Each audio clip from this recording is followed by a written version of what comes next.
माशाल्लाह दूर चल के आओ। देखो ये दीन की वही मजलिस है जैसे और मजलिसें हुआ करती हैं, और ये मजलिस जो जम रही है, जो बुलाए आप लोगों को दावत दी गई है, ये बिल्कुल ऐन दीन के ऊपर दी गई है, कुरान और हदीस की खातिर दी गई है वो निकाल कि ताकि हम दीन को पूरी तरह समझ सकें। और दीन तो पूरा तभी है जब हम पूरे दीन में दाखिल हों। हाँ दोस्तों, कुरान करीम का हुक्म है कि ईमान वालों तुम दीन में पूरे दाखिल हो जाओ। इसका मतलब मैं ये समझा कि दीन के हर उस हुक्म को, अल्लाह का जो हुक्म है, नबी का जो हुक्म है, वो उसका मानना गोया दीन में पूरा दाखिल होना है ना। और हमारी दुनिया भी दीन से अलग नहीं है, हमारी दुनिया भी दीन से अलग हरगिज़ नहीं है। हमारा दुनिया का भी सारा काम दीन के मुताबिक होगा तो दीन बन जाएगा। दोस्तों, दीन जो है जानी और माली इबादत सब कुछ दीन में शामिल है। जानी इबादत हम सब करते हैं, नमाज़ पढ़ लिया, रोज़ा रख लिया, है ना दोस्तों, लेकिन अल्लाह पाक टेस्टिंग करते हैं माली इबादत से, माल के खर्च करने से भी। आदमी का सही इम्तिहान वहीं होता है। हाँ तो दोस्तों, हज करने पर माल खर्च होता है, ज़कात देने पर माल खर्च होता है, वैसे ही दूसरों का हक़ अदा करने पर भी माल खर्च होता है। और इसमें ख़ास जो अहकाम है अल्लाह पाक की तरफ से, हुकूक अदा करना यतीमों का, है ना, जो वारिसें हैं उनका, तो उसी पर ख़ास तौर से असल में हुआ ये था कि एक प्रोग्राम हुआ था यहाँ ओखला में। वो हिमालय ड्रग्स के हैं डॉक्टर फारूक साहब। बेटे यहाँ हो गए तुम, घर पे हो तो कोई बात नहीं, ठीक कोई बात नहीं। सुनो, तो ये मसला है कि वहाँ ओखला में प्रोग्राम हुआ था, उसमें डॉक्टर अनवर आलम साहब ने इतनी मेहनतें की है माशाल्लाह। हालांकि वो एमटेक हैं, पढ़े लिखे शख्सियत हैं, अपनी जॉब करते हैं, कुवैत में काम किया 4-5 साल तक, कुवैत गवर्नमेंट में काम किया, बड़े अच्छे रैंकिंग में काम किया, और उनका अपना एक काम है। ये दीन का काम उन्होंने ख़ास तौर से अपने ज़िम्मे से लिया है कि चूँकि ये पार्ट जो है हमारी ज़िंदगी से गोया के हटता चला जा रहा है ना, विरासत और वसीयत का जो हुकूक है, ये पार्ट हमारी ज़िंदगी से हटता चला जा रहा है। बल्कि डॉक्टर साहब ने हदीस बयान फरमाया, इसका मफ़हूम ये है कि रसूल करीम सल्लल्लाहु अलैहि वसल्लम का फरमाने कि मेरी उम्मत से सबसे पहले ये वसीयत और विरासत का इल्म जो है चला जाएगा, और ये हट रहा है एक तरह से। कितने लोग हैं जिनको मालूमात इस बारे में, वसीयत और विरासत के मसाइल के बारे में, या कितना हम सवाल करते हैं जाकर के उलमा इकराम से, कितने हम सुनते हुए जानते हैं। तो दोस्तों, ये भी उतना ही ज़रूरी है जैसे रोज़ा, हज, ज़कात, नमाज़, वैसे अल्लाह के अहकाम में से एक अहकाम ये भी ज़रूरी है। तो दोस्तों, इस पर भी करना है काम। और अहम जिम्मेदारी है कि मैंने देखा थी एक प्रोग्राम मेवात में भी कर लें। डॉक्टर साहब तैयार हो गए, तो मैंने कहा क्यों ना मैं अपने गाँव से शुरू करूँ। तो अल्लाह का शुक्र से गांव से, फिर सरपंच से मैंने कहा ये तैयार हो गए, सरफराज से कहा, जितने साथियों से सबसे कहा, सब तैयार हो गए अल्लाह के फजल से, है ना। जिसको जो काम की जिम्मेदारी दी गई है ना, कायद साहब से, खालिद साहब से, और भी जिससे जो जिम्मेदारी दी गई, तो सब तैयार हो गए। तो अल्लाह का शुक्र है। लेकिन मसला यहाँ ये है कि जिनको दावत दी गई गैर हाजिर उनकी ज़्यादा दिख रही है। अगर जिनको दावत दी गई, हालांकि फारिग हैं लोग, इसको बाकायदा जिम्मेदारी समझ के आते तो ये प्रोग्राम बहुत कीमती होता। अलीगढ़ चल कर आए हैं, ज़िम्मेदार आदमी हैं, अपना काम छोड़ कर आए हैं लोग, तो इस ऐसे महफिल मस्जिद से आपको रोज़ नहीं मिल सकती। बल्कि सही बात यह है कि ऐसे लेक्चर के लिए तो बाकायदा लोग बहुत लंबा चौड़ा खर्चा करना होता है, और ये फ्री में जो हमें मिल रहा है, यहाँ मौका मिल रहा है हमें, इसको गंवाना ये हमारी कमज़ोरी और बेरुखी की बात है, ये घाटे की बात है। फिर भी जो भी हाजिर हैं इंशाल्लाह, अगर इसलिए हम सुनेंगे, लेंगे बात को, तो नफ़ा होगा इंशाल्लाह। तो ठीक है डॉक्टर साहब, मेरे ख्याल से अपना लेक्चर शुरू करें। जो भाई आते रहें, गाते रहें, अल्लाह कबूल फरमाए। वैसे मेरी दरख्वास्त है कि भाई डॉक्टर साहब का स्वागत भी किया जाए, मेहमान हैं। ज़रा जानू मेरे उसमें गाड़ी में रखिए, ज़रा 2 पगड़ी रखिए, हमारे 2 खुशी मेहमान, ज़रा पगड़ी बांध कर हम स्वागत करते हैं एक बार, है ना भाई। हाँ, हमारे यहाँ दस्तूर में वादा स्वागत भी किया जाता है। अच्छा। हाँ, बिरादरी तौर से ये तरीका है पगड़ी बांध के स्वागत करना, है ना। हाजी फजलुद्दीन आजम हमारे बड़े बूढ़े हैं, हमारे कुनबे के ज़िम्मेदार हैं, अभी बाहर विदेश में 4 महीने लगा कर आए अल्लाह के फजल से। हाँ, अल्लाह को हमारे दीनदार ज़िम्मेदार, सबसे उम्र में ज़्यादा यही है यहाँ पर हमारे कुनबे में। हाँ, आ जाओ मास्टर सफ़ी साहब, आ जाओ इमाम साहब, आ जाओ कारी साहब, आ जाओ।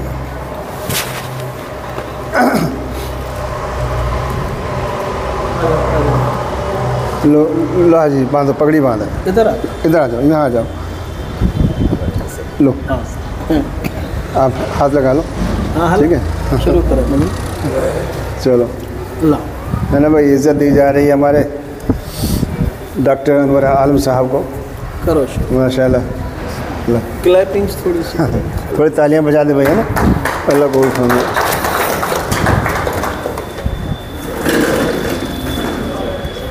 ये हमारी इज़्ज़त का एक तरीका है इलाके में जो होना चाहिए। जो लोग नेताओं को पगड़ी बांधते हैं खामा खामी, तो भाई इनको तो इज़्ज़त देना ज़्यादा ज़रूरी है कि नहीं।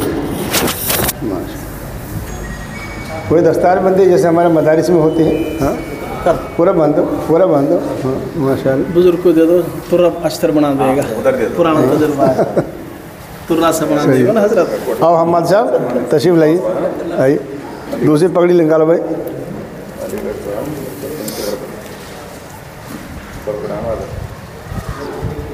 सरफराज, सरपंच कहाँ है? सरपंच कहाँ है? बुला लो सरपंच। वहाँ आ जाओ, कर ही खड़े रहो। आ जाओ। सरपंच कहाँ गए हो? आ जाओ, बुला जा, आवाज़ दे, आवाज़ दे, दूसरी पगड़ी दिया। अर्शद आ जाओ। आवाज़ दे। दूसरी पगड़ी निकालिए यहाँ से, मास्टर जी निकाले। इनको भी शुरू करो। आ जाओ। सरफराज आप तो आ जाओ। सरफराज आप आओ, आप तो आ जाओ। एक फोटो तो दो ना। हाँ मोबाइल से कर दो। मास्टर जी, हाँ अरशद आ बेटा, आ जाओ, आ जाओ, आ जाओ। अरशद तो हमारा खास खास है। अस्सलाम बेटा, शाबाश मास्टर अरशद साहब। खड़े हो यहाँ, खड़े, शाबाश। आ जाओ मास्टर जी, आ जाओ, खड़े हो जाओ। चलो मोबाइल से भी ले लो भाई, उधर उधर चाचा, उधर उधर। चलो मोबाइल से ले लीजिए। हाँ भाई माशाल्लाह, हमारे दो खुशी मेहमान हैं। आ जाओ सरपंच, आओ जल्दी आ जाओ। इकबाल आ जा। वो कहाँ गए हो? सरफराज कहाँ चल को गए? आ जाओ सरपंच साहब, आ जाओ। अरे इधर आ जाओ। आ जाओ, इकबाल की फोटो लिए भाई, माशाल्लाह। फोटो ले लो भाई, फोटो लेना। कोई और ले लेगा ना? कोई ना, चलो आगे जाके ले एक बार फिर हम ले लेंगे। शाबाश।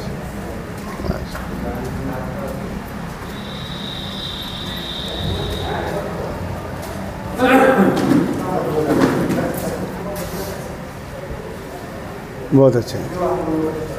आ जाओ, मैं आपको ले लूँ इकबाल। मैं ले लेता हूँ, मेरी क्या हालत है, आप आ गए। ठीक है, चलो कोई बात ना, वक्त ठीक है जी, बिस्मिल्लाह। अब भाई तशरीफ़ रखें और एक इंशाल्लाह 1 घंटा अब क्लास चलेगी, कम से कम 1-1.5 घंटा। जरा जम के बैठें और गौर से सुनें, फ़ायदा होगा।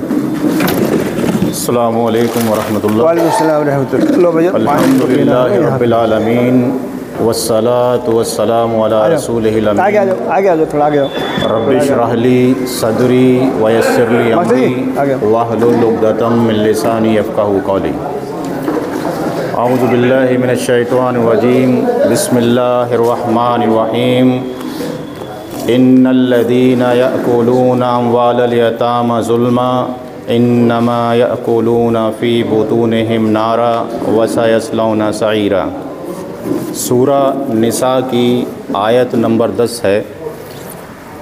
अल्लाह तबारक ताला इरशाद फरमाते हैं कि बेशक जो लोग यतीमों का माल नाहक तरीके से खाते हैं, जो लोग यतीमों का माल नाहक तरीके से खाते हैं, यकीनन भाई मोबाइल साइलेंट कर लेंगे सब लोग, साइलेंट।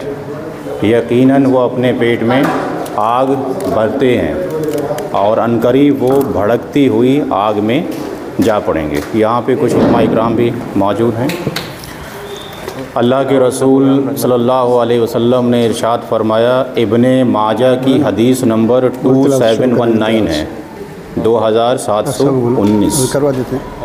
आपने फरमाया, वरासत का इल्म सीखो, वरासत का इल्म सीखो और सिखाओ। ये इल्म का आधा कर देंगे ना, सूरह निसा के जो हुकूक के बारे में कर देंगे ना।